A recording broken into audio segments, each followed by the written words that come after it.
मला सकाळी ग रोज विहारी ग रमाव वाटत, मला सकाळी ग रोज विहारी ग रमाव वाटत, बुद्ध चरणी ग भीम चरणी ग नमाव वाटत, बुद्ध चरणी ग भीम चरणी ग नमाव वाटत.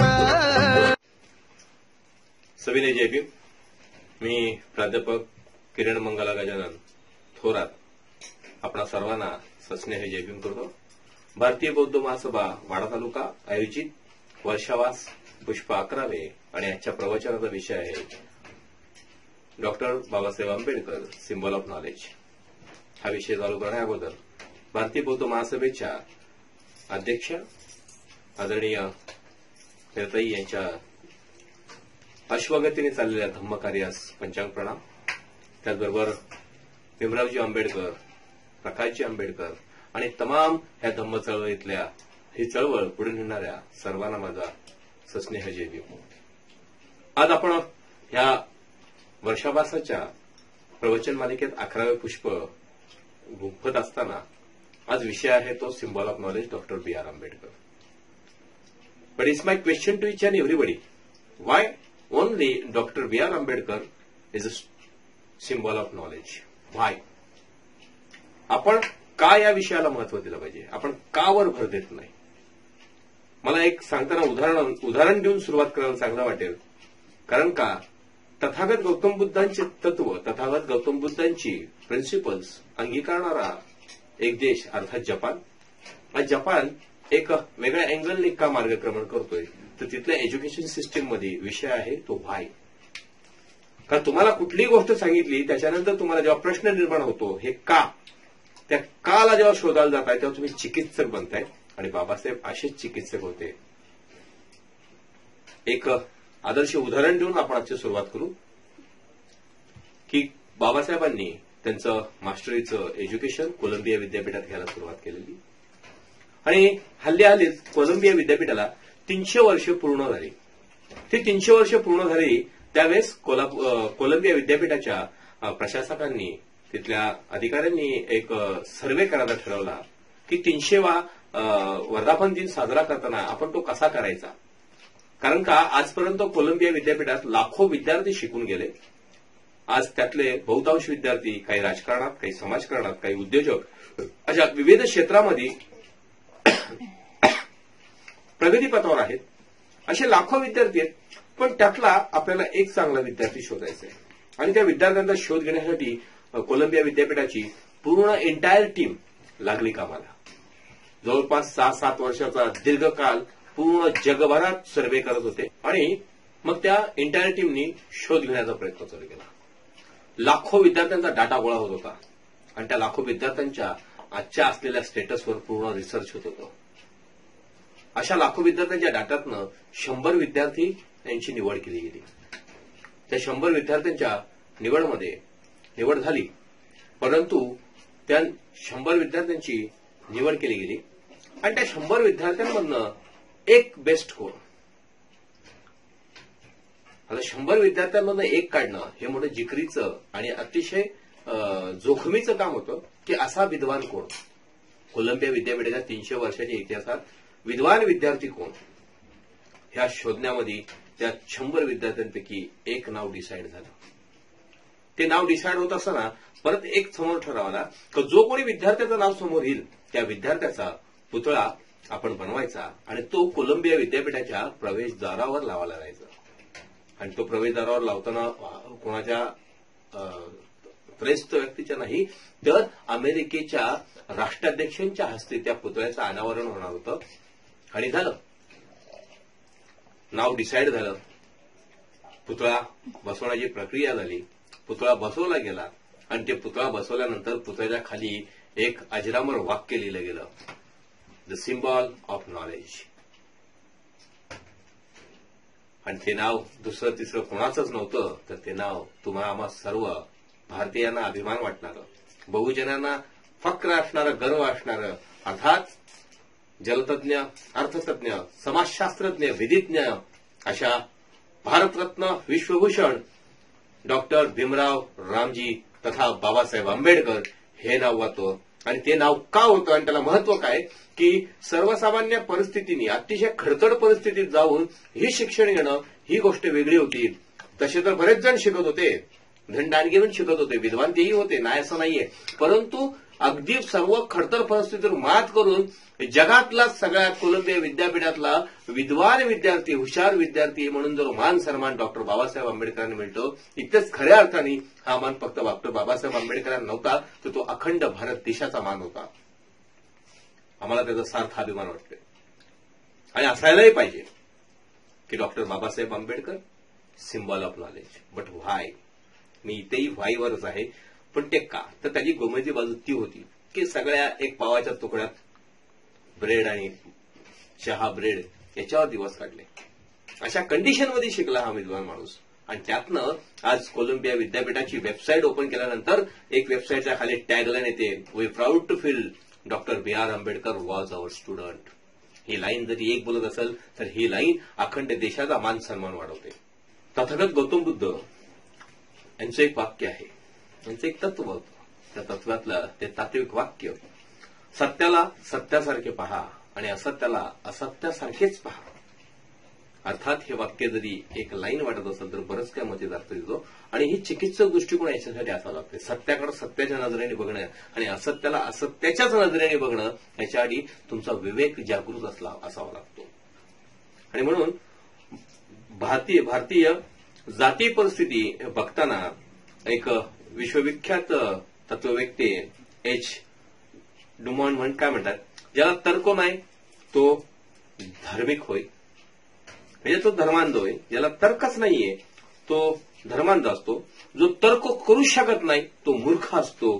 आणि जो तर्क करण्याचे धाडसही करत नाही तो गुलाम असतो. आणि म्हणून बाबासाहेबांचं वाक्य होतं की गुलामाला गुलामाची जाणीव करून द्या म्हणजे तो बंड करून उठेल. बंड करणं म्हणजे पाप नाही, बंड करणं म्हणजे गुन्हा नाही, बंड करणं म्हणजे तुम्ही स्वतःच्या न्याय हक्कासाठी उभं राहणं. आणि म्हणूनच भारतीय संविधान ज्या बेसवर उभं राहतंय ती समानता, ते स्वातंत्र्य, ती समता, ह्या सगळ्या गोष्टी जेव्हा एखाद्याला मिळत नाही तेव्हा तो माणूस बंडाच्या पवित्रात असतो. आज आपण बाबासाहेबांना सिम्बॉल ऑफ नॉलेज म्हणतो. सिम्बॉल ऑफ नॉलेज म्हणत असताना बाबासाहेबांचं बालपण लक्षात येणं गरजेचं आहे. एकंदरीत बाबासाहेबांचे वडील रामजी बाबा हे सैन्यात होते, हे सांगायला नको. सैन्यात असल्या कारणाने बाबासाहेबांचं त्याच वेळेस शिक्षण प्रणालीमध्ये साताऱ्याला प्रवेश झाला. तिथेही प्रवेश घेत असताना त्यांना एका बाजूला रामजी बाबा हे मिलिटरी सुभेदाराच्या पोस्टवर असताना सुद्धा बाबासाहेबांना प्रवेश घेतानाही नाकीनं आलं होतं. तर आडवी येत होती ती फक्त जात. आपण सहज म्हणतो ना, जाता जात नाही ती जात, ती जात संपली पाहिजे हा बेस होता. आणि तेव्हा बाबासाहेबांना तिथं शिक्षणाचं मुहूर्तमेढ साताऱ्यात झाली. कालांतराने काही दिवसांनी सातारा सोडून शेवटी मग एका बाजूला रामजी बाबा रिटायर झाले होते, पेन्शनमध्ये काही भागत नाही आणि पुढचं शिक्षण मुलाला करायचंय. त्याच वेळेस बाबासाहेबांचे मोठे बंधू आनंदराव हेही 5वी पर्यंत इंग्रजी माध्यमात शिकले होते. आणि मग त्यांनी सातारा सोडून मुंबईमध्ये येण्याचं ठरवलं. मुंबईमध्ये आल्यानंतर बाबासाहेबांनी पुढचं शिक्षण घेणं सहज सोपं जावं, त्यांना अडचण येऊ नये म्हणून त्याग काय असतो तो आंबेडकर कुटुंबात त्यागाची भूमिका त्यांच्या तत्कालीन म्हटलं तर ते वयस समजलं नव्हतं तरी सुद्धा आनंदरावांची ती भूमिका आहे की मी माझं शिक्षण थांबवतो पण भीमराव तू शिक. ही भूमिका इयत्ता 5वी इंग्रजी माध्यमातून पास होऊन 6वीचा प्रवेश आनंदरावांनी घेतला नाही तर त्यांनी कामधंद्यात हात लावला. कारण का रामजी बाबांना मिळत होती पेन्शन फक्त 50 रुपये आणि याच्यात मुलं शिकणार कशी, बाकीचं सगळं. आणि मग बाबासाहेबांचा तो खडतर प्रवास आणि त्यातच एक आनंदाचा क्षण म्हणजे एका बाजूला परंपरागत चालीरीतीने मारलेला समाज जो अगदी मेलेल्या मानसिकतेत होता, शिक्षण लांबच काहीच करत होतं, पूर्ण अशिक्षित अज्ञान आणि त्यात पहिल्यांदा कोणतरी एसएससी होतोय एक महाराजा पोरगा. ही आनंदाचीच गोष्ट होती की बाबासाहेब आंबेडकर हे महार समाजातल्या ह्या देशातल्या अखंड महारांमधले पहिले एसएससी झालेले विद्यार्थी. 750 मार्कांपैकी बाबासाहेबांना मार्क किती मिळाले होते हा महत्वाचा विषय नव्हता, परंतु बाबासाहेब ती परीक्षा पास होणं, बाबासाहेबांना तिथे काहीतरी 278 का असे काहीतरी मार्क मिळाले होते ते मार्क तुम्हाला कमी वाटत असतील, पण ते मार्कांची जर परिस्थिती बघितली तर ती भयान होती की वर्गाच्या बाहेर बसून कोणी जवळ येऊन देत नाही, ना पाणी प्यायला, ना तुम्हाला बसता येत, ना फळ्याजवळ येत आहेत. वर्गाच्या बाहेर बसतात, कुठेतरी कानाकोपऱ्यात बसतात आणि मग अध्ययन करून घ्यायचं. अशा गोष्टींमध्ये जर बाबासाहेब मॅट्रिक पास होतात त्याचा सार्थ अभिमान नक्कीच आम्हाला असलाच पाहिजे, असायलाच हवा होता. त्याचाच फलन की आज आम्ही जे आयुष्य जगतोय. परंतु बाबासाहेब 10वी पास झाले, एक महाराजा पोरगा 10वी पास झाला म्हणून हत्तीवरून कोल्हापुरात साखर वाटणारे शाहू महाराजांचं इथे नामोल्लेख होणं गरजेचंच आहे. कारण का असेही काही रयतेचे राजे होते ज्यांचं पुढाकार बाबासाहेबांच्या जीवनात, बाबासाहेबांच्या वाटचालीमध्ये महत्वाचा ठरला. हेच करत असताना बाबासाहेब एका बाजूला कोलंबिया विद्यापीठात शिकत होते. कोलंबिया विद्यापीठात शिकत असताना एका बाजूला आपण आलेलो परिस्थितीत शिकायला जात असताना बडोद्याचे राजे सयाजीराव गायकवाडांनी त्यांना केलेली मदत निघून जाताना त्यांनी ज्या मदतीवर बाबासाहेबांना पुढील शिक्षणासाठी पाठवलं, बाबासाहेबांनी त्याची जाण ठेवली होती. माझा हा प्रश्न याच्यासाठीच आहे का आजचा विद्यार्थी बाबासाहेबांच्या उपकाराने, बाबासाहेबांच्या त्यागाने, बाबासाहेबांच्या त्या कार्यामुळे आज आपण सहज शिक्षण प्रणाली शिक्षण घेतो, उच्च पदस्थ होतोय. परंतु ती जाण आपला विद्यार्थी, आजचा मुलगा आपला करतो का, त्याची जाण करून घेणंही आपलं काम आहे. की बाबासाहेब उगीच सिम्बॉल ऑफ नॉलेज नाही, बाबासाहेबांचा त्याग, बाबासाहेबांची शिक्षणाप्रती, शिक्षण घेण्याप्रती असलेली बाबासाहेबांचा त्याग आणि त्याची त्यागी भूमिका ही लक्षात घेणं गरजेचं आहे. बाबासाहेबांना हे माहित होतं की मी कुठेतरी मला कुणीतरी स्कॉलरशिप दिले आणि त्याच्यावर मी हे शिक्षण घेण्यात आलोय. मी जर इथे बाकीच्या गोष्टी केल्या तर माझा समाज कसा होईल. बाबासाहेब तेव्हा मित्रमंडळीमध्ये त्या राहायचे, कारण तिथे जी भारतात घाणेरडी प्रथा होती. अमेरिकेत तुम्हाला वर्णवाद होता पण जातीवाद नव्हता. आणि तिथे बाबासाहेबांना मित्रमंडळी भेटली, त्यांच्यात ते एन्जॉय वगैरे करायचे. आणि एक दिवशी बाबासाहेबांना रात्री पडलेला प्रश्न, तर मी इथे आलोय कशासाठी, जर मी असा राहिलो यांच्यामध्ये तर माझा समाज काय करेल, माझा समाज कसा राहील. आणि हा एक बाबासाहेबांना पडलेला प्रश्न, why I am coming over here, हा जो प्रश्न आहे मी मगाशीच म्हटलं व्हायला खूप महत्व आहे. आणि बाबासाहेबांना तो पडलेला प्रश्न, why I am in Columbia university, त्या व्हायनी बाबासाहेबांना रात्रभर बेचैन केलं. आणि मग बाबासाहेबांच्या कम्प्लीट अभ्यास क्षेत्रातला एक वळणच वेगळं लागलं की नाही, मी जर इकडे कानाडोळा किंवा मी जर दुर्लक्ष केलं तर मी ज्या उद्देशाने इथे आलोय तो उद्देश सफल होणार नाही. आणि मग बाबासाहेबांनी बाकी सगळ्या गोष्टी बाजूला सोडल्या आणि कॉन्सन्ट्रेट एकच की मी ज्या गोष्टीसाठी आलोय त्या मला पदव्या मिळवायच्यात, मला माझं शिक्षण पूर्ण करायचं, ते पण वेळेत करायचंय. कारण का माझा जर कालावधी गेला तर मला स्कॉलरशिप मिळणार नाही, आर्थिक बाजूची समस्या येऊ शकते. आणि अशा कंडिशनलाही बाबासाहेब पावाच्या तुकड्यावर दिवस काढत होते. आज आम्ही आमच्या विद्यार्थ्यांना, आमच्या मुलांना सांगितलं की बाळा 2 तास अभ्यास कर रे, तर बाळा आमचा आडावेडा घेऊन बसतोय, कंटाळतोय, 17 कारणं सांगतोय. परंतु बाबासाहेब कॉलेज झाल्यानंतर अखंड रात्रभर अभ्यास करत बसायचे. कारण का तर त्यांच्यासमोर विचार होता तो समाजाचा. तुम्ही स्वतःचं जीवन जगताना समाजाचा विचार करून जीवन जगलात तर तुमच्या आयुष्यात एक खडतर परिस्थिती जरी असेल तर प्रगतीकडे तुम्ही जाता. बाबासाहेबांचा तो विचार होता तर मला माझ्या समाजासाठी काहीतरी करायचं आहे, या देशातली घाणेरडी प्रथा मला सोडायची आहे आणि त्याकरता मला माझं शिक्षण पूर्ण करायचंय. आणि बाबासाहेबांनी मग तो विचार सुरू केला की मला काहीतरी हे करायचंच आहे आणि त्या दृष्टिकोनाने त्यांनी त्यांची मार्गक्रमण केलं. सगळ्यात महत्वाचं की ह्या सगळ्या खडतर परिस्थितीत शिकत असताना बाबासाहेबांची म्हणजे माणूस हावरट असावा, लालची असावा, पण कशाचा. आजच्या घडीला आजचा माणूस हा पैशासाठी लालची आहे, धनासाठी लालची, संपत्तीसाठी लालची आहे. पण बाबासाहेब एकाच गोष्टीसाठी लालची होती जी सहज कोणाला भेटतच नाही. बाबासाहेब ज्ञानासाठी लालची होते. ज्ञान किती मिळवू ह्या गोष्टीसाठी त्यांचा हव्यास होता आणि त्या दृष्टिकोनातूनच त्यांनी लंडन येथे जाण्याचं ठरवलं. आता बाबासाहेब बीएससी झालेलेच नव्हते, त्यामुळे एमएससीला ऍडमिशन कसं मिळणार हा प्रश्न होता. पण तत्कालीन बाबासाहेबांचे तिथले प्राध्यापक त्यांच्या विनंतीवरनं त्यांनी केलेला जो रेफरन्स होता आणि त्या रेफरन्समुळे बाबासाहेबांना एमएससीला डायरेक्ट ऍडमिशन. हे जगातलं एकमात्र उदाहरण असेल की बीएससी न करता एमएससीला ऍडमिशन. आणि आपण त्याच्यावरनं एक कल्पना करू शकतो की बाबासाहेबांची विद्वत्ता तेव्हा त्यांना शिकवणाऱ्या शिक्षकांनाही कळली होती की हे व्यक्तिमत्व डॉक्टर बाबासाहेब आंबेडकर हे साधं सुद्धा काही रसायन नाहीये. हे इतिहास घडवणारं रसायन आहे, हे इतिहास घडवणारं व्यक्तिमत्व आहे. आणि म्हणून बाबासाहेब जगातलं एकमात्र व्यक्तिमत्व असेल, एकमात्र विद्यार्थी असतील तर जे बीएससी ने होता डायरेक्ट एमएससी झाले. आता सगळ्यात महत्वाचा प्रश्न, लंडन स्कूल ऑफ इकॉनॉमिक्सला बाबासाहेब शिकायला गेल्यानंतर त्यांच्याकडे जी काय सगळं काय बाबासाहेबांचं स्कॉलरशिपवर डिपेंड होतं. आणि ह्या स्कॉलरशिपवर शिकत असताना बाबासाहेब लंडनला जेव्हा किंग हेनरी रोड 10 इथे राहत होते, तिथे बाबासाहेब पेइंग गेस्ट म्हणून राहत होते, भाड्याने राहत होते. परिस्थिती फार भयान होती आणि काही सहज सोपं नव्हतं. बाबासाहेबांना एका बाजूला या देशामध्ये जातीयतेने त्रस्त केलं होतं, तर तिथे बाबासाहेबांना त्रस्त केलं होतं, तर काही अडचणी नाही. बाबासाहेब ज्या हेनरी 10ला फर्स्ट फ्लोअरला राहत होते, हेनरी 10 किंग हेनरी 10 हा जो रोड आहे, जो बाबासाहेबांचा तिथला ऍड्रेस होता, तिथे बाबासाहेब फर्स्ट फ्लोअरला राहत होते. Basement, ground floor, first floor आणि सेकंड फ्लोअर असं ते घर होतं.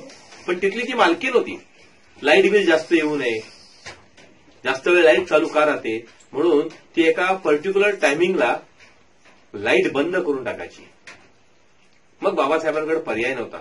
तर मी इथे शिकायला आलोय, मला शिकायचा माझा प्रत्येक क्षण ना क्षण महत्वाचा आहे. आणि बाबासाहेब त्या किंग हेनरी रोडवरच्या हाऊस नंबर 10 त्याच्या बाहेर यायचे. पथदिवे होते, रोड लाईट होती, त्या रोड लाईट खाली बसायचे बाबासाहेब, अभ्यास करत बसायचे. तिथे बाबासाहेबांना साधा त्रास नव्हता, कारण की एका बाजूला रूमच्या मागणं ट्रेन जायची, रात्रभर त्याचा आवाज, ह्या सगळ्या अडचणीत अभ्यास करत बसणं रात्रभर. मग ती लाईट नसली की बाबासाहेब बाहेर अभ्यास करत होते. आणि सांगताना अभिमान वाटतो या गोष्टीचा की बाबासाहेब ज्या कोर्ससाठी गेलेला आहे डीएससी, ही डीएससी पदवी हिचा कालावधी जसं आपल्या भारतीय पद्धतीत बाबा तुम्हाला एमए करायचंय किंवा एमएससी करायची, एमकॉम करायचंय तर 2 वर्ष लागतात. तुम्हाला ग्रॅज्युएशन करायचंय तर त्याची डिग्री कोर्स 3 वर्षाचा आहे. पीएचडीसाठी तुम्हाला एक सर्टन लिमिटेडचा टायमिंग आहे, 4 वर्ष काही ठिकाणी, 5 वर्षाचा पिरियड आहे, काही ठिकाणी 3 वर्षाचा पिरियड आहे. तसं डीएससी या पदवीसाठी 8 वर्षाचा पिरियड आहे. तसा पिरियड बघितला तर फार मोठा होता हो. 8 वर्षाच्या पिरियडमध्ये एक डीएससी सारखी डिग्री, एक पदवी तुम्हाला घ्यायची आहे. Babasaheb caste symbol of knowledge आहे, त्याच्या मागे अजून ही एक उदाहरण आहे का या 130 कोटीच्या देशामध्ये आजच्या घडीला जाणीवपूर्वक मी उदाहरण देतोय की एका बाजूला आजच्या घडीला या देशामध्ये दलितांच्या बाबतीत, माफ करा हे असंवैधानिक वाक्य आहे, बहुजनांच्या बाबतीत, मागासवर्गीयांच्या बाबतीत एक बोंब नेहमी होते की यांना आरक्षण दिल्यामुळे हे तिकडे शैक्षणिक किंवा इकडे प्रगतीत आहेत, हे पुढे जातात, हे आमच्या उच्चभ्रू मुलांचं, आमच्या सवर्ण मुलांचं नुकसान हे आरक्षणामुळे होते. माझा खडा सवाल आजही आहे की 130 कोटीमध्ये फक्त 2 विद्वान भारतीय ज्यांना डीएससी पदवी मिळाली, त्यातले एक डॉक्टर बाबासाहेब आंबेडकर आहेत, तर दुसराही दलितच विद्यार्थी होता.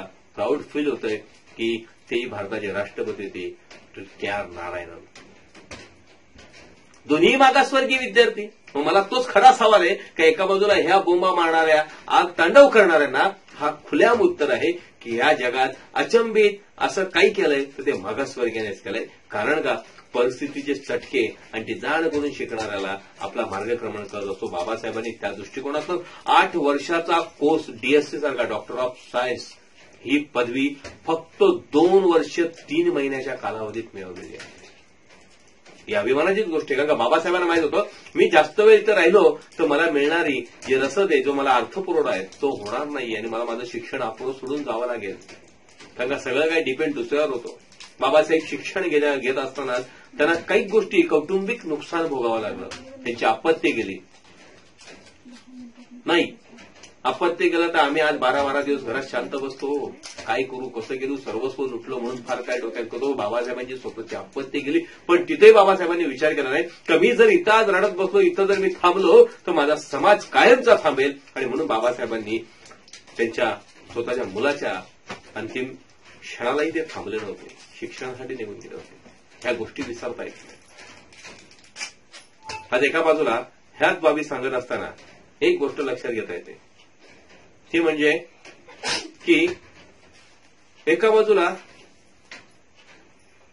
बाबासाहेब आणि इतर तत्कालीन काही नेते जे आम्ही बहुजनांचे, आम्ही दलितांचे, आम्ही मागासवर्गीयांचे मसीहा आहेत असा शो करत होते. आम्ही मसीहा आहेत असे दाखवत होते. आणि त्या पिरियडलाच काही गोष्टी ज्या ब्रिटिश इंडिया होती तेव्हा ब्रिटिशांचं आधिपत्य या देशावर होतं आणि गोलमेज परिषदा झाल्या. त्या गोलमेज परिषदांमध्ये बाबासाहेबांनी ज्या भूमिका मांडल्यात, बाबासाहेबांनी जी त्यांची व्ह्यूज ठेवलेत ते सहज आणि सोपे नाहीयेत.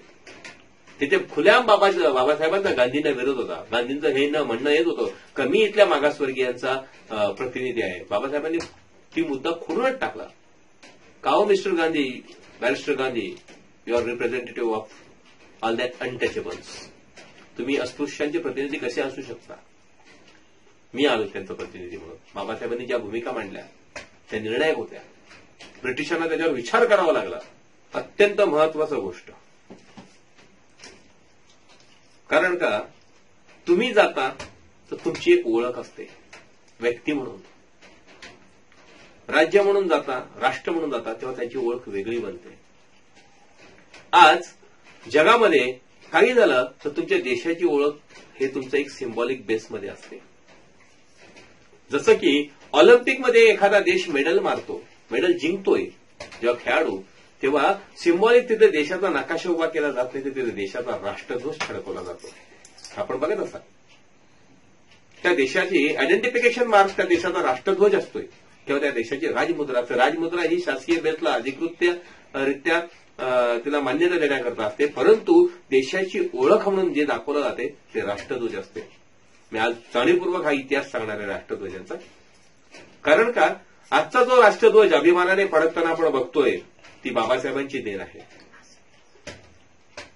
हा पहिला राष्ट्रध्वज 7 ऑगस्ट 1906 हा सुरेंद्रनाथ बॅनर्जी यांनी बंगाल प्रांतामध्ये बनवला होता आणि तत्कालीन बंगाल प्रांतामध्ये पारसी बागान चौक इथे तो त्यांनी फडकवला होता. आणि हा ध्वज जो 7 ऑगस्ट 1906 बनला होता हा एक राष्ट्रीय ध्वज म्हणून अखंड देशाला पहिल्यांदा एका छताखाली, एका छत्राखाली, एका ध्वजाखाली आणणारा तो पहिला. दुसरा ध्वज निर्माण झाला तो 1907 मादाम कामा यांनी तो फडकवला होता. जागतिक स्तरावर त्यांनी तो फडकवला होता. स्टुटगार्ट जर्मनी येथे एका अधिवेशनामध्ये त्यांनी फडकवला होता. 22 ऑगस्ट 1908 तो बनला होता 1907 आणि तो फडकवला गेला 1908 फडकवला.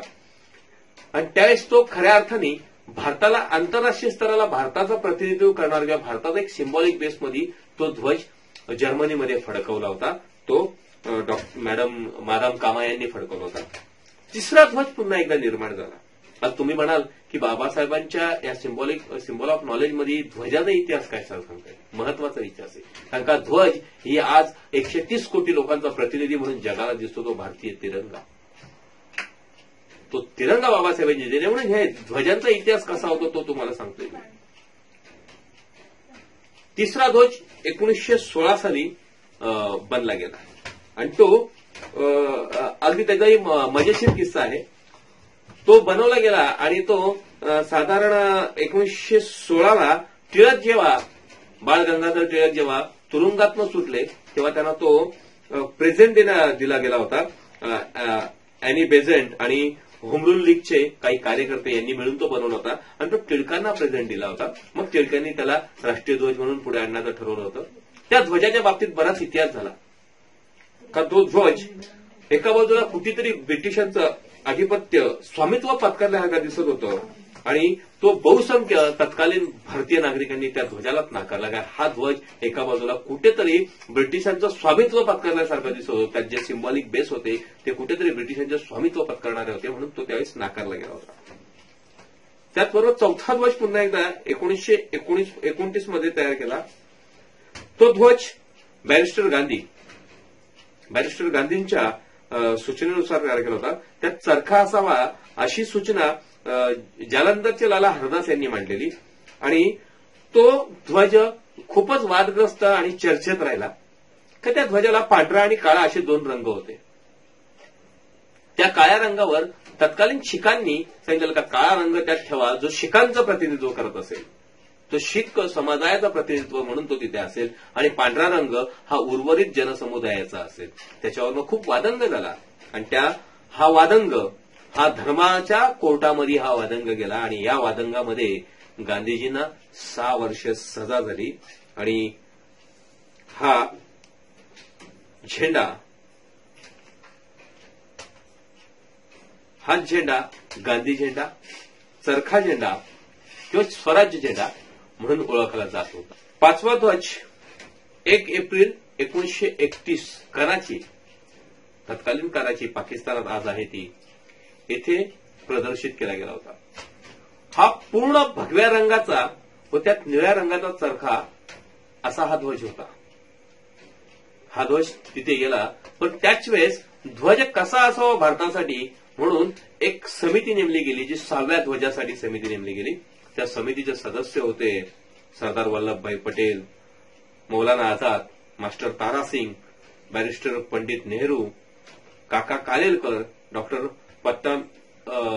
मी सीतारामय्या, डॉक्टर नासू हार्डीकर, हे सगळे मातब्बर दिग्गज मंडळी त्या कमिटीत होते. आणि यांनी 5 महिन्याच्या कालावधीतच हा ध्वज ऑगस्ट 1931 6वा ध्वज समोर आणला. त्यात तांबड्याच्या जागी त्यांनी केशरी रंग आणलेला, पांढरा व हिरवा व मध्यभागी निळ्या रंगाचा चरखा असा हा ध्वज होता. परंतु जेव्हा भारताला स्वातंत्र्य देण्याची प्रक्रिया चालू झाली आणि त्यावेळेस एका बाजूला संविधान सभेची निर्मिती होण्याच्या मार्गावर होती, साधे मे 1946च्या दरम्यानची ती कंडिशन होती, आणि त्याच्यानंतर ध्वज समिती पण नेमली गेली. त्या ध्वज समितीचे प्रमुख होते डॉक्टर बाबासाहेब आंबेडकर. 22 जुलै 1947 रोजी हा ध्वज निर्माण केला गेला. या निर्मितीचं काम बाबासाहेबांनी केलं आणि बाबासाहेबांनी त्याला जसे अगोदरचा बनलेला 6वा ध्वज जो होता केशरी, पांढरा आणि हिरवा हे 3 रंग तसेच्या तसे ठेवले. कारण का केशरी रंग हा अगोदरच्या अख्ख्या ध्वजांमध्ये तांबडा होता. केशरी रंग एक वेगळं भाग येते. म्हणजे बौद्ध धर्मामध्ये केशरी या रंगाला खूप महत्व आहे. बौद्ध भिक्खूंचं तथागत गौतम बुद्धांचं शिवर केशरी रंगाचं होतं, भगव्या रंगाचं होतं. आणि केशरी हा एका रंगाचा फलित नाही, तर तो तांबडा आणि पिवळा अशा दोन्ही रंगांचं मिश्रण आहे.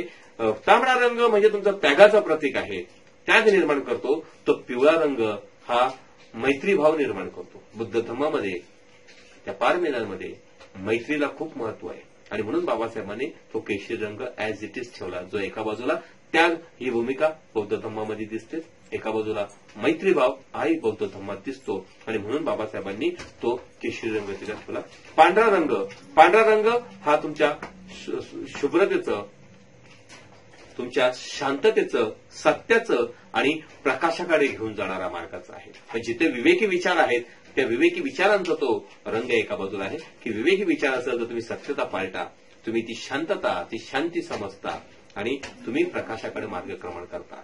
तर तिसरा रंग जो हिरवा होता, तो हिरवा म्हणजे समृद्धीकडे देशाला नेणारा आहे, समृद्धीचा मार्ग दाखवणार आहे, निसर्ग संपत्ती दाखवणार आहे, या भूमीवर त्या भूमीचं सिंबॉलिक दाखवणार आहे. असे हे 3 रंग बाबासाहेबांनी घेतले. आणि त्याच्यानंतर जो चौथा चरखा होता, तो चरखा बाबासाहेबांनी इथनं काढला आणि त्या चरख्याच्या जागी एका बाजूला ज्या तथागत गौतम बुद्धापासून जी धम्म चळवळ आली, जे विचार आले, जे विवेकी आणि विज्ञानवादी विचार आले, ते विज्ञानवादी विचारात्मक ज्यांनी जगाला एक वेगळा इतिहास दिला, अशा सम्राट अशोकांनी जे मार्गक्रमण केलं, त्यांची जी काही राजनीती तेव्हाची होती, तेव्हाचं त्यांचं साम्राज्य होतं, ते त्यांच्या तत्व प्रणाली होती, ती त्यांची 24 तत्व होती. ती 24 तत्व, त्या 24 तत्वांची 24 जे आरे होते, ते 24 आर्यांनी बनलेलं त्यांची तत्व प्रणालीचं चक्र, अर्थात अशोक चक्र, ते धम्मचक्र, त्या धम्मचक्राला प्रगतीचं आपण चक्र म्हणतोय, आपण एका बाजूला विचारांचं चक्र म्हणतोय, प्रगतीचं चक्र म्हणतोय,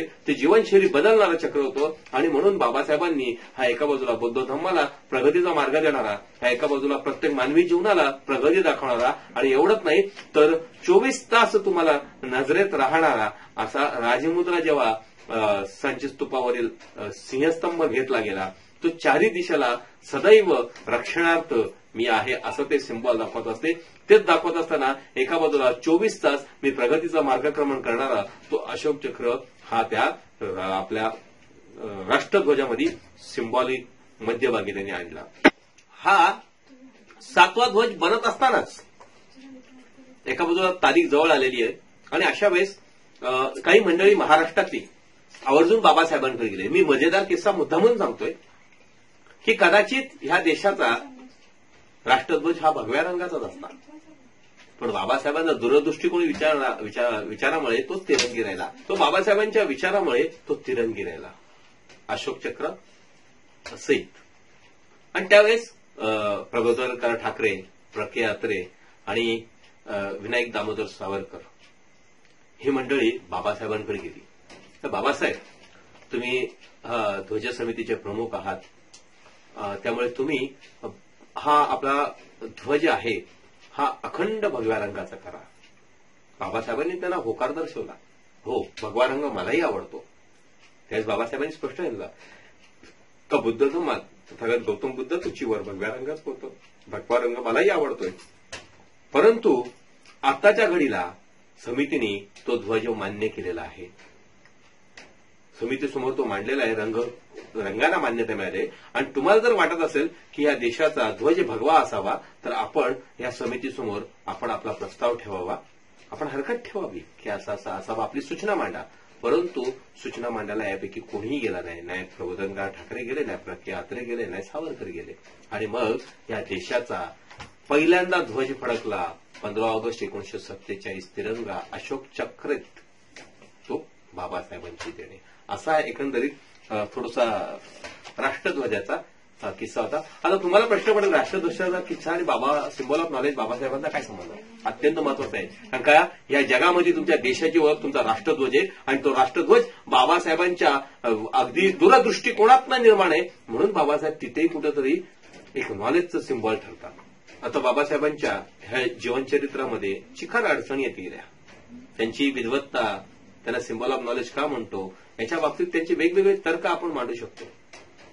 एका बाजूला बाबासाहेबांनी पत्रकारिता करत असताना बाबासाहेबांनी जो काही बाबा हिंदू समाजात मी जगतोय पण यातल्या मला चालीरीती काही प्रथा बदलायच्या आहेत, तोडायच्या आहेत, बाबासाहेबांनी खूप वर्ष काम करून बघितलं. परंतु काय तुटता तुटेना, सुटता सुटेना, येणे माझ्या मागल्या अशाच पेचक परिस्थितीत जगलेला हा समाज, माजलेला समाज, 6743 जाती आपल्या जात सोडायला तयार नव्हत्या, त्या पारंपरिक रूढी परंपरा सोडायला तयार नव्हत्या. आणि बाबासाहेबांनी त्या दृष्टिकोनातनं जनता, मुकनायक, प्रबुद्ध भारत अशी मुखपत्र चालू केली, जी कुठेतरी आपला आवाज देणार असेल, ती प्रगती, ती चळवळ लोकांपर्यंत वाढणारी.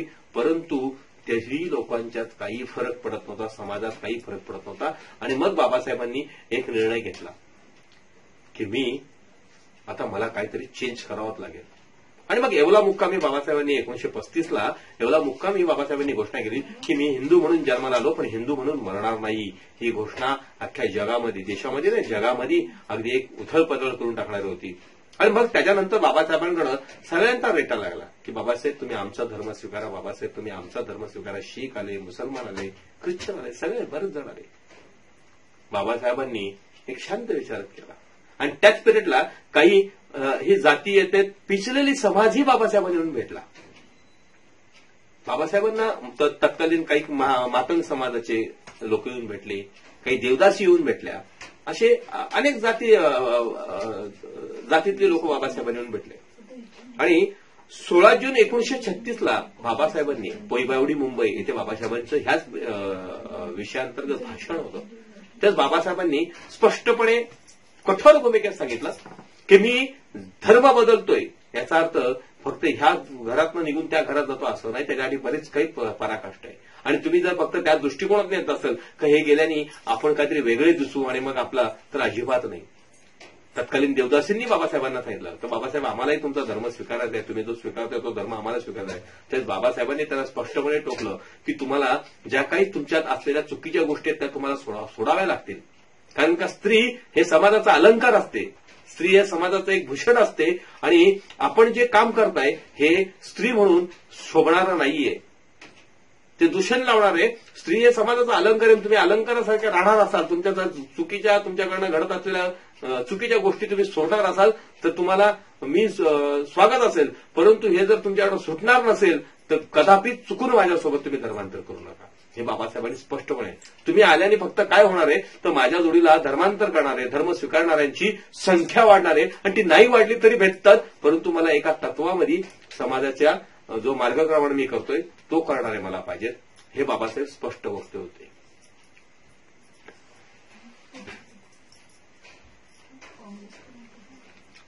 आता सगळ्यात महत्वाचं म्हणजे एका बाजूला बाबासाहेब आणि 6,743 जाती. कलंक लागलेल्या आहेत म्हणा या देशाला का 6,743 जातींच्या बाबतीत बाबासाहेबांचा विचार काय होता? बाबासाहेबांचा तेच, बाबासाहेबांचा लढा हा जातीअंताचा लढा होता. जातीयते विरुद्ध माणुसकीचा, माणूस म्हणून माणुसकीने जगण्याचा लढा होता. काळाराम मंदिराच्या बाबतीत बाबासाहेब तेच म्हणायचे की देवाचं दर्शन घेणे याच्यासाठी माझा लढाच नाही, माणूस म्हणून माझा अधिकार आहे त्याच्यासाठी माझा लढा आहे. आणि काळाराम मंदिर 2 वर्ष बंद राहिलं. तेव्हाच बाबासाहेब हसून बोलले का जर आम्ही जर दर्शनाला येणार असेल आणि म्हणून जर मंदिर बंद ठेवत असेल तर असं देवाचं दर्शनच नको, ते कायमचं बंद राहून दे. हे बाबासाहेब बोलले होते. बाबासाहेबांनी म्हटलं तर एक विषय आपण तो घेणं भागच आहे. तो म्हणजे एका बाजूला ही राष्ट्रीय एकात्मता टिकवताना बाबासाहेबांचा रोल अत्यंत महत्वाचा, जो मागच्या लेक्चरमध्ये मी म्हटलं का 550 संस्थांना एकत्र करून बाबासाहेबांनी अखंड देश बांधला. खालसा प्रक्रिया तेव्हा सरदार वल्लभभाई पटेलांची भूमिका तत्कालीन त्या भूमिकेत होते ते, परंतु इथे बाबासाहेबांनी जो अखंड देश बांधताना एक अजून मोठी एका बाजूला खालसात आलेली संस्थानं एकत्र करत असताना पुन्हा एक राज्य निर्मिती झाल्या आणि त्या राज्य निर्मिती होताना एक ठराव समोर आला की भाषानिहाय राज्य. सहज वाटत असेल आपल्याला, आपण महाराष्ट्रात आहोत, मराठी बोलतो, मराठी राज्य महाराष्ट्र, गुजराती बोलतात गुजरात. साधा विचार करा, आज मुंबईमध्ये मराठी किती जण बोलतात आणि गुजराती किती जण बोलतात. जर बाबासाहेबांनी ती भूमिका तेव्हा जर मांडली नसती तर आजचा जो 1960लाही महाराष्ट्र मुक्तीसंग्राम झाला तेव्हा गुजरातमध्ये मुंबई गेली असती तर आजच्या घडीला ती तशीच असती. बाबासाहेबांनी त्यावेळेस स्पष्ट विरोध केला की भाषानिहाय राज्य असूच शकत नाही, तर राज्यनिहाय भाषा असली पाहिजे. राज्याला त्याची स्वतःची एक राज्यभाषा असावी आणि त्या राज्याच्या आखणीनुसार त्याची भाषा राज्यभाषा ठरेल. आणि ह्या भूमिकेत बाबासाहेबांनी स्पष्टपणे पटवून दिलं की एका बाजूला जर भाषानिहाय राज्य केलं तर उत्तरेकडील राज्य खूप मोठी होतील, कारण का उत्तरेकडे एक लिमिटेड भाषा बोलल्या जातात.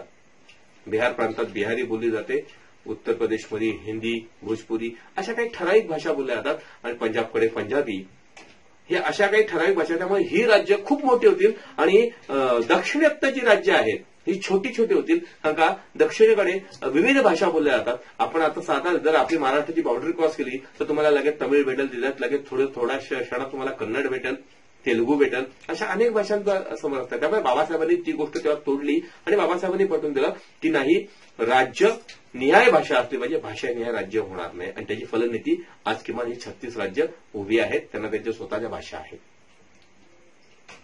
आणि त्यामुळे याच्यातनंच बाबासाहेबांनी ठरवलं की राष्ट्राला स्वतःची एक भाषा असावी आणि मग ती राष्ट्रभाषा ही हिंदी घोषित झाली. हे बाबासाहेबांच्या तत्वप्रणालीत निर्माण झालेली राज्यनिहाय भाषा ही प्रथा होती. संविधान म्हटलं की आजही बाबासाहेबांना आपण आनंदाने म्हणतोय, अभिमानाने म्हणतोय, गर्वाने म्हणतोय ही संविधानाचे शिल्पकार, घटनेचे शिल्पकार नक्कीच. पण आजचा समाज ही भूमिका समजून घेतोय का? आजच्या ह्या देशातली स्त्री ही भूमिका समजून घेते का? बाबासाहेब एक मात्र या देशातले मंत्री राहिलेत का ज्यांनी आपल्या न्याय हक्कासाठी, जसं की मागच्या लेक्चरमध्ये म्हटलं की बाबासाहेब जर मजूर मंत्री पदाचा राजीनामा देत नाहीत जो मंजूर नाही झाला म्हणा, पण ते देत नाहीत. तर गांधी आणि नेहरू हे कालकोठडीत असते. हे बाबासाहेबांचा त्याग आहे देशाप्रती, देशाच्या चळवळीप्रती. तर महिलांसाठी मांडलेल्या हिंदू कोड बिलासाठी बाबासाहेबांनी राजीनामा दिला. कायदा मंत्रीपदाचा राजीनामा दिला. अहो, साधा आपल्या ग्रामपंचायतचा सरपंच किंवा ग्रामपंचायतचा सदस्य किती मागा लागलं तर राजीनामा देत नाही. आपण बघतोय की असे किती आहेत.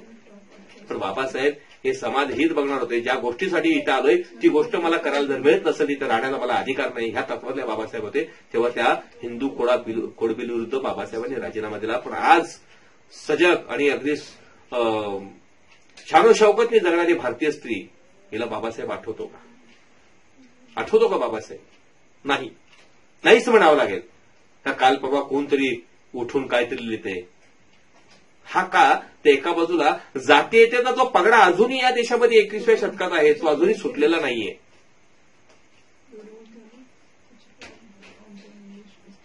बाबासाहेबांनी, मी मुद्दामून हा विषय ठेवतो, बाबासाहेबांनी जेव्हा आरक्षण हा देण्याचा विचार केला, तेव्हा आरक्षण देताना बाबासाहेबांनी 340 हा पहिला कोणासाठी दिला? तर साळी, माळी, तेळी, कोळी, आजचा इथला ओबीसी, आगरी, भंडारी हा जो समाज आहे, ओबीसी समाज, या समाजासाठी बाबासाहेबांनी पहिला दिला. बाबासाहेबांनी स्वतःच्या समाजाचा विचार केला नाही, पिढीजात दबलेल्या रुतलेल्या समाजाचा विचार केला नाही. बाबासाहेबांनी पहिला ओबीसी समाजाचा विचार केला, जो इथे 53% आहे. त्याचा विचार केला, त्याचं आरक्षण बाबासाहेबांनी पहिले ठेवलं. त्यानंतर 341 आदिवासी समाज, हा बहुतांश आदिवासी पट्टा आहे. प्रत्येक भागात डोंगर दऱ्यांमध्ये राहणारा हा भूमिपुत्र आहे, मूल निवासी आहे, याचा विचार केला. आणि त्यानंतर बाबासाहेबांनी स्वतः ज्या समाजातनं आले, ज्या अस्पृश्य जमातीतनं आले, त्या अनुसूचित जातींचा अनुसूचित जमातींचा विचार करून 341 आणि 342 दिला. एक किस्सा सांगतोय की पंजाबराव देशमुख बाबासाहेबांना भेटायला गेले होते की बाबासाहेब तुम्ही संविधान लिहिताय, त्यात कुठेतरी आमच्या समाजासाठी जमेची बाजू ठेवा. कारण का पंजाबरावांना एक भीती होती की आपल्या समाजाने बाबासाहेबांना खूप त्रास दिलाय, त्यांच्या समाजाला खूप त्रास दिलाय, कदाचित रागापोटी बाबासाहेबांनी जर नाही केलं तर अखंड समाजाचा त्रास होईल, नुकसान होऊ शकते, असं त्यांच्या मनात शंका होती. हे कुठं ऑन रिटर्न नाहीये, पण तुझी मनात शंका होती त्यांच्या. परंतु जेव्हा ते बाबासाहेबांकडे रात्री बघायला गेले, भेटायला गेले बाबासाहेबांना हेच विषय, तेव्हा बाबासाहेब शतपावली करायला निघाले. बाबासाहेबांना मधुमेहाचा त्रास होता. बाबासाहेब जेवल्यावर शतपावली करत गेले आणि तेव्हा बाबासाहेबांनी तो डाटा समोर ठेवलेला आणि बाबासाहेब बोलतोय तुम्ही बसा डॉक्टर, तुम्ही बसा, मी जरा फिरून येतोय. आणि त्यावेळेस त्यांनी टेबलावर असलेल्या ते दस्तऐवज बघितले, त्यात 340 ओबीसींसाठी आरक्षणाचा लिहिलेला मिळाला. त्या आल्यानंतर बाबासाहेबांना मिठी मारून रडले की बाबासाहेब, जी गोष्ट तुम्हाला मी विनंती करायला आलो होतो, तुम्ही माझ्या विनंती करण्या अगोदर तुम्ही ती रचलेली. बाबासाहेब एवढे दुर्गामी विचारांचे होते. पण आज तो समाज बाबासाहेबांच्या ह्या कर्तृत्वाची जाण करतो का, हा महत्वाचा प्रश्न आहे. किमान आज ज्या अनुषंगाने मार्गक्रमण करतोय आपण, ती गोष्ट लक्षात घेणं गरजेचं आहे. मी दुसरं उदाहरण देईन. त्या एका बाजूला मंडल आयोग, जो मंडल आयोग लागू केला, जो मंडल आयोग लागू झाला, पण त्याच्या अगोदर कालेलकर आयोग लागला गेला. आणि त्यावेळेस कालेलकर आयोग हा नाकारला गेला. का बाबासाहेबांनी तत्कालीन लोकांना विचारलं की बाबा तुमच्या जाती, तुमच्यातल्या पोटजाती मला कळवा, मी त्या लिहीन आरक्षण देताना. आणि त्यावेळेस तिथल्या ह्या ओबीसी समाजातल्या लोकांनी नेत्यांनी त्यांना परिपूर्ण दिला नाही. त्यामुळे बाबासाहेबांनी तो पूर्णपणे मेन्शन केला नाही. का तर आज जर मी मेन्शन केलं तर बाकीच्यांवर अन्याय होईल, त्या तशाच राहून जातील. म्हणून बाबासाहेबांनी त्याच्यात एक समोरची अट ठेवली की जेव्हाही पहिलं शासन बसेल, पहिलं प्रशासक येतील, पहिलं शासन कार्यरत होईल, तेव्हा एक आयोग नेमून ओबीसीना आरक्षण दिलं जावं. आणि तेव्हा कालेलकर आयोग बसवलं गेलं. कालेलकर आयोगाने सगळं काय दिलं आणि त्याच्यानंतर त्यांना ज्या काही तत्कालीन काँग्रेसने ज्या गोष्टी सांगितल्या, mister Kalelkar, what are you doing? It's a dead warrant. It's a dead warrant. ही मृत्यूघंटा आहे. कारण का जर ही गोष्ट मान्य केली तर अखंड भारतीय समाज बाबासाहेबांना फॉलो करील. आणि हे नेहरूंनी सांगितलेल्या गोष्टीमुळे कालेलकरांनी खाली एक अट टाकली की मी अध्यक्ष म्हणून, ह्या आयोगाचा अध्यक्ष म्हणून ह्या गोष्टींची मला मान्य आहेत, परंतु अध्यक्ष ह्या मला मान्य आहेत, परंतु अध्यक्ष नात्याने मी या गोष्टींशी सहमत नाही. हे एका वाक्यावर ते खारिज झालं. ते इंदिरा गांधींनीही मान्य केलं नाही आणि त्याच्यानंतर मंडल आयोग स्थापन केला. मंडल आयोगाने 1989ला ह्या गोष्टी करून ओबीसीला आरक्षण दिलं. ही गोष्ट समजून घेणं गरजेचं. बाबासाहेबांचा वैज्ञानिक दृष्टिकोन, वैज्ञानिक दृष्टिकोन किती मोठा होता.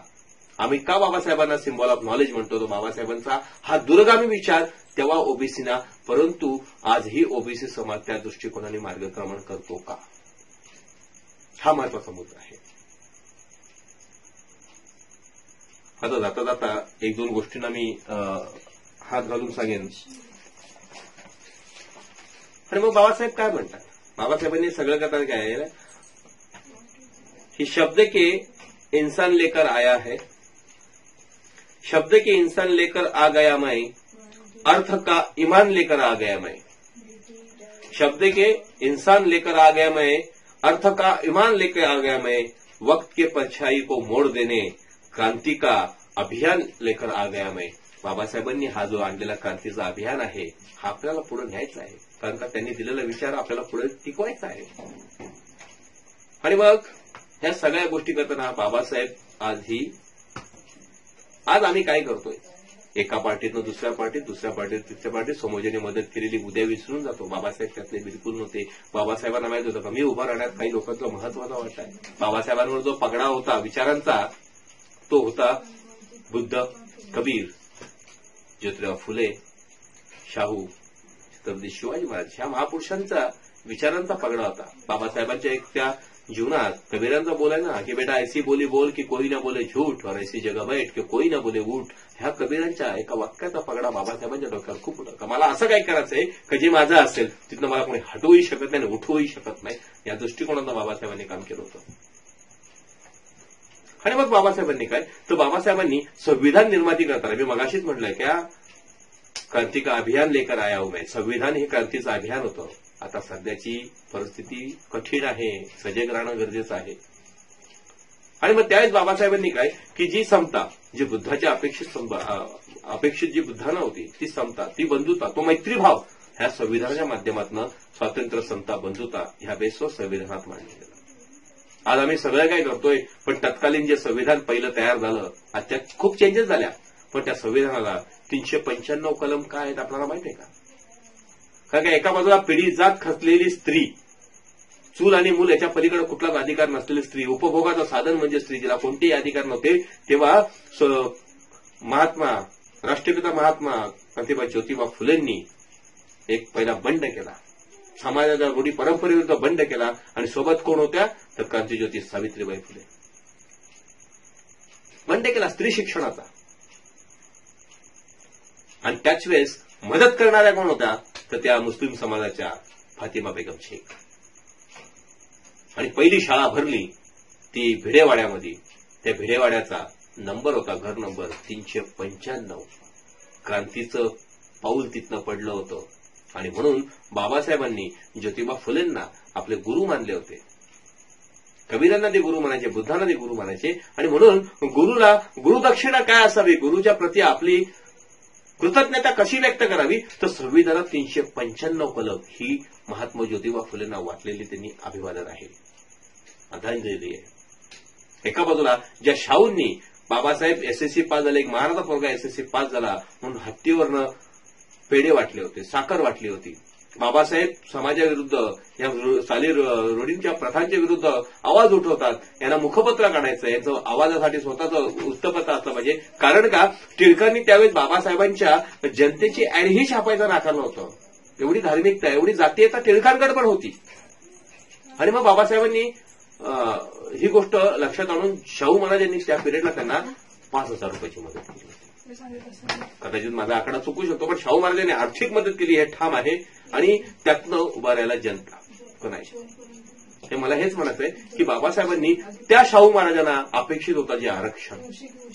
एका बाजूला रूढी परंपरा, जातीतील पेटलेला समाज कुठेतरी समांतर यावा म्हणून शाहू महाराजांनी केलेला कागल संस्थानातला जो आरक्षणाचा प्रयत्न होता तो आरक्षण बाबासाहेबांनी 340, 41, 42 मध्ये मांडला. ही खऱ्या अर्थाने शाहू महाराजांना आदरांजली आहे. अशा या महाविद्वानांचा, पंडिताचा, त्यागमूर्तीच म्हणेन मी.